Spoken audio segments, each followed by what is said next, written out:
Libna News, le journal de 18 heures. Dimanche 12 juillet, une délégation américaine à Beyrouth. Le Golfe et la Jordanie en pleine escalade. Et toute l'actualité du jour. Une délégation militaire américaine s'est rendue ce dimanche à Beyrouth pour rencontrer le commandement de l'armée libanaise. Objectif: coordonner la mise en œuvre du retrait israélien de la première zone pilote dans le sud du pays. Cette visite prépare le terrain pour des pourparlers techniques entre le Liban et Israël. Prévu à Rome la semaine prochaine. Ce dimanche soir, le détroit d'Ormuz reste fermé sur décision de l'Iran, qui affirme avoir stoppé un navire commercial ayant emprunté une route non autorisée. Aucun bateau ne sera autorisé à transiter tant que les États-Unis n'auront pas mis fin à leur intervention dans la région, selon les gardiens de la Révolution. Depuis le début de la semaine, l'armée américaine affirme avoir visé près de 140 sites militaires iraniens. Défenses aériennes, sites de missiles et capacités navales. Ces frappes font suite à une attaque iranienne contre un porte-conteneurs chypriote dans le détroit d'Ormuz.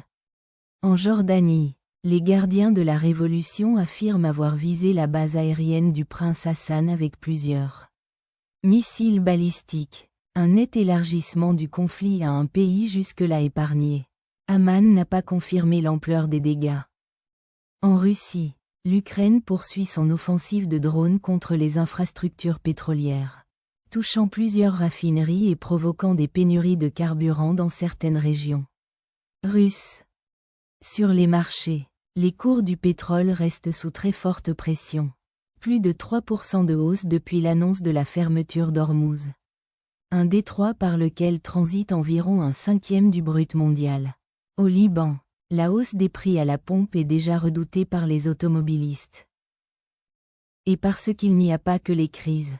Un colloque réunissant la diaspora libanaise s'est tenu récemment au Palais du Luxembourg. À Paris, sur le thème des talents libanais sans frontières. Avec près de 16 millions de personnes dans le monde. La diaspora est de plus en plus vue non plus seulement comme un soutien financier, mais comme un vrai partenaire stratégique pour l'avenir du pays.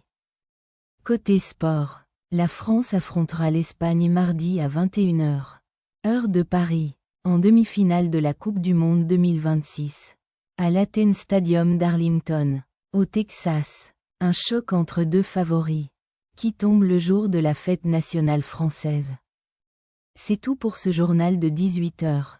Suivez Libna News pour toute l'actualité du Liban et du Moyen-Orient.